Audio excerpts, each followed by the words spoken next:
دلاتا ہی جناب سردار شفیق انقلابی صاحب سے ملتمس ہوں، آپ نے ایک لمبا وقت آفیشیل اور روایتی غیر روایتی طور پر بھی سالار جمہوریت کے ساتھ گزارا، آپ آئے اور اظہار خیال فرمائیں۔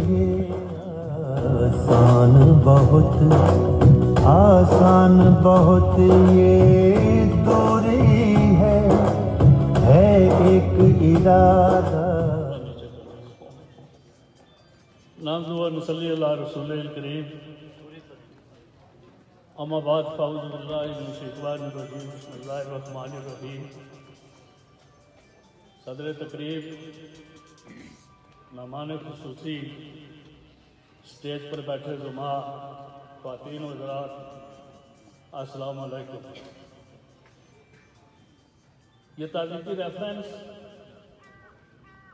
میرے پاس میں تو یہ بات نہیں ہے کہ اتنی بڑی شخصیت کے متعلق میں اپنے خیالات کا اظہار کروں، لیکن پھر بھی میں خوش قسمت انسان ہوں کہ سردار سکندر حیات کے ساتھ ان کے 3 ادوار 16 سال باسیت پولیٹیکل سیکرٹری میں نے فرائض سے انجام دی، اور پھر مجھے یہ اعزاز بھی حاصل ہے کہ آخر دم تک اس دنیا سے جانے جاتے وقت تک مجھے ان کا بھرپور اعتماد جو ہے وہ حاصل رہا ہے۔ خواتین و حضرات، اولاً میں پرنسپل صاحب کا، آپ کے ادارہ کے اسٹاف، جن نوجوانوں نے سردار سکندر حیات خان صاحب کی تعزیتی ریفرنس کا اہتمام کیا، اور جب میں صبح ادھر پروفیسر قدیر صاحب کہنے لگے آج تھوڑا جلدی آ جائیں، تو جب میں صبح 8:30 پونے 9 بجے آیا تو میں نے یہ بینر دیکھے، میں نے سمجھا کہ سردار سکندر حیات خان صاحب تو آج بھی وزیر اعظم ہیں، وہ زندہ ہیں، شاید تھوڑی دیر بعد آ جائے۔ لوگ زندہ ہو، اختیارات ہو تو سلام کرتے ہیں، جب دنیا سے چلا جائے تو کوئی بھی انہیں یاد نہیں کرتا ہے۔ ان کے متعلق کسی شاعر نے کیا خوب کہا ہے کہ سن تو صحیح اس جہاں میں ہے تیرا افسانہ کیا، کہتی ہے تجھے خلق خدا غائبانہ کیا۔